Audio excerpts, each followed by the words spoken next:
Subject political science राजनीति विज्ञान से पहला पाठ है शीत युद्ध का दौर। आज हम करेंगे इसके लघु उत्तरीय प्रश्न।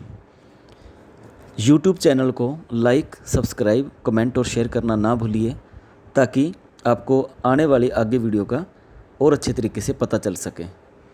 चैनल को सब्सक्राइब ज़रूर कीजिए। हम कर रहे हैं शीत युद्ध का दौर कि शीत युद्ध दो महाशक्तियों के बीच में हुआ था, जिसमें दो गुटों में तनाव काफ़ी ज़्यादा बढ़ गया था। दो गुट जो थे राज्य अमेरिका और भूतपूर्व सोवियत संघ, और इसी के बीच में कोल्ड वार यानी कि शीत युद्ध को बढ़ावा मिला, जो कि बिल्कुल तनाव, भय और ईर्ष्या पर आधारित था। इसी दौरान गुटनिरपेक्ष, वार्सा पैक्ट और नीटो का भी उदय हुआ, उनका भी प्रचलन हुआ इसी दौरान। तो आज हम इसके लघु उत्तरीय प्रश्न कर रहे हैं। शीत युद्ध से आप क्या समझते हैं? शीत युद्ध से अभिप्राय दो राज्य अमेरिका और भूतपूर्व सोवियत संघ, दो गुटों के बीच व्यापक उन कटु संबंधों का इतिहास जो कि तनाव, भय और ईर्ष्या पर आधारित था। दोनों गुट एक दूसरे को नीचा दिखा रहे थे। अपना प्रभाव क्षेत्र को बढ़ावा देने के लिए दोनों प्रादेशिक संगठनों का निर्माण, सैनिक गठबंधन, जासूसी, आर्थिक सहायता, प्रचार, सैनिक हस्तक्षेप, अधिकाधिक सशस्त्रीकरण जैसी बातों का सहारा ले रहे थे। प्रश्न 2 है, देतांत से क्या अभिप्राय है? आधुनिक अंतर्राष्ट्रीय राजनीति में देतांत शब्द का प्रयोग प्राय किया जाता है। यह शब्द वास्तव में फ्रांसीसी भाषा का शब्द है, जिसका अर्थ है शिथिलता। देतांत के आज के अर्थ में सहयोग तथा प्रतियोगिता दोनों ही बातें आती हैं। इसका अर्थ अमेरिका एवं सोवियत संघ दोनों राज्यों में तनाव शिथिल्य से है, अर्थात दोनों राज्यों में पहले शीत युद्ध से लगे हुए तनाव और स्थिरता आई। वे दोनों प्रतियोगित रहते हुए भी एक दूसरे का सहयोग कर सकते हैं। यह दोनों के संबंधों का सामान्यीकरण था। आपस में हानिकारक तनावयुक्त संबंधों के स्थान पर मित्रतापूर्वक सहयोग की स्थापना से है।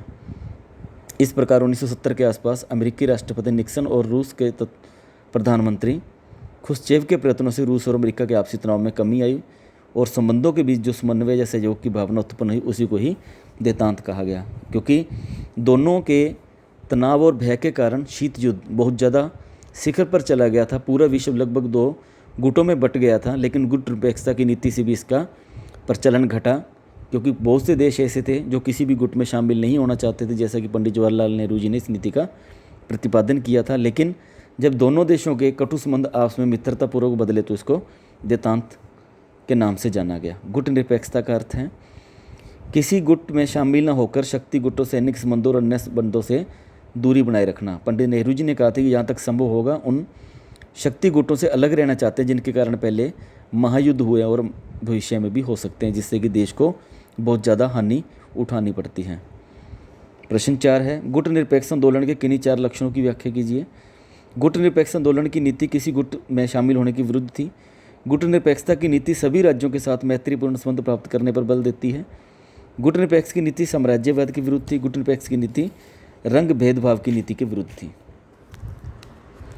प्रश्न 5 है, भारत ने अपने आप को दोनों महाशक्तियों से अलग क्यों रखा? क्योंकि भारत बहुत सी समस्याओं का सामना नहीं करना चाहता था, क्योंकि बड़ी मुश्किल से स्वतंत्रता प्राप्त की थी। आर्थिक पुनर्निर्माण कि अगर किसी एक गुट का सदस्य बन जाता तो वो दूसरे देश की आर्थिक सहायता को प्राप्त नहीं कर पाएगा, इसलिए भारत इस चीज़ की हानि नहीं उठाना चाहता था।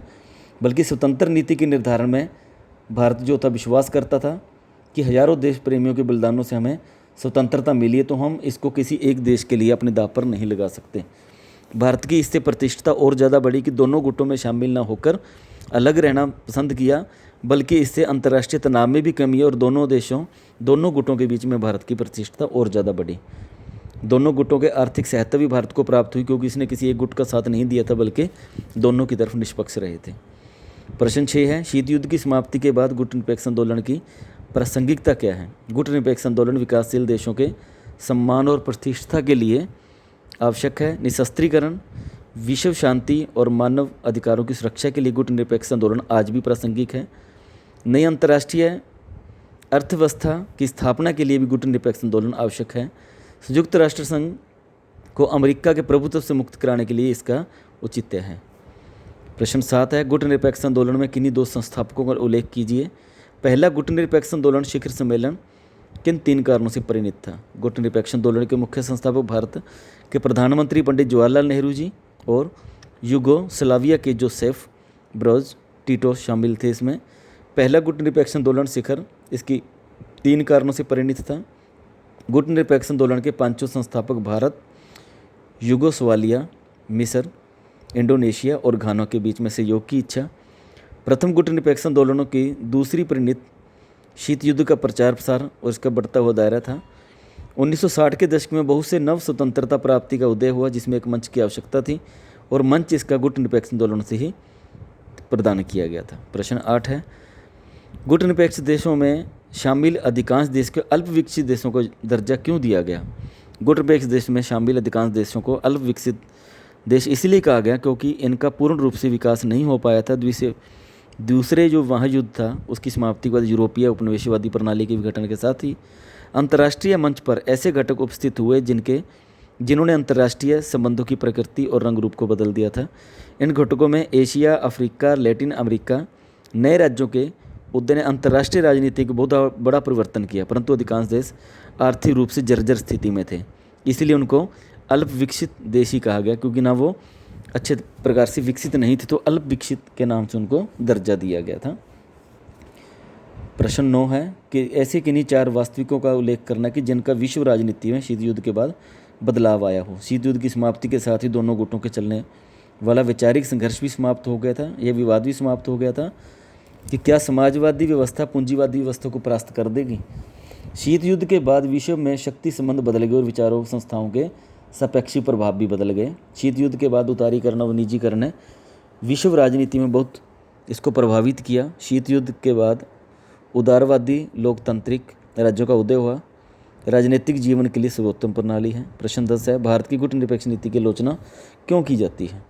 भारत की गुटनिरपेक्ष नीति की आलोचना आलोचकों द्वारा अनियमित और सिद्धांतहीन कहा गया। इसके अनुसार भारत की गुटनिरपेक्ष की नीति की नियमितता नहीं थी, क्योंकि महाशक्तियों के खेमे में शामिल होने वाले देशों की आलोचना करने वाला भारत स्वयं 1971 में सोवियत संघ के खेमे में शामिल हो गया था, जबकि पहले गुटनिरपेक्ष की बातें कर रहा था।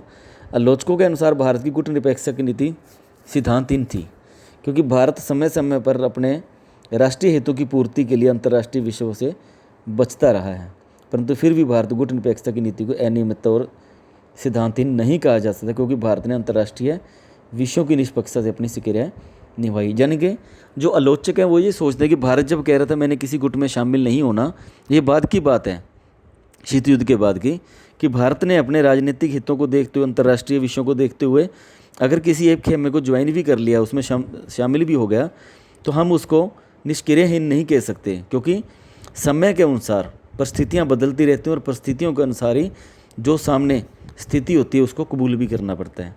तो इसको हम निराधार भी नहीं कह सकते, सिद्धांतहीन भी नहीं कह सकते, क्योंकि वक्त की निजाकत का फ़ायदा हर कोई उठाता है और वक्त की निजाकत को समझना भी सबसे बड़ी समझदारी होती है। गुटनिरपेक्ष आंदोलन के किन्हीं 4 उद्देश्य का वर्णन हमने करना है। जो सदस्य देश थे उसमें सामाजिक और आर्थिक सहयोग को बढ़ावा मिला।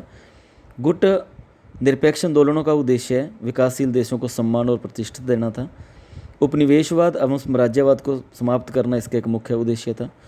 गुट निरपेक्ष आंदोलनों का मुख्य उद्देश्य समस्त देशों को शक्ति गुटों से अलग रखना था। प्रश्न 12 है अंतिम, भारत की गुट निरपेक्ष नीति की किन 2 तरीकों से हम हमारे हितों की रक्षा कर सकते हैं, लेकिन इसकी आलोचना के भी कोई आधार हैं, वो भी हमने बताएंगे इसमें, जो कि हम पीछे अभी कर चुके हैं कि सिद्धांतहीन और न्यायमित कैसे थे, जबकि ये सिद्धांतहीन नहीं था। गुट निरपेक्षता की नीति के कारण भारत ऐसे अंतर्राष्ट्रीय निर्णय कर सका जिसका हित पूरा हो, ना कि महाशक्तियों का। गुट निरपेक्षता की नीति के कारण भारत सदैव इस स्थिति में रहा कि एक महाशक्ति यदि उसके विरुद्ध हो जाए तो वह दूसरी महाशक्ति के निकट जा सकता है। धन्यवाद।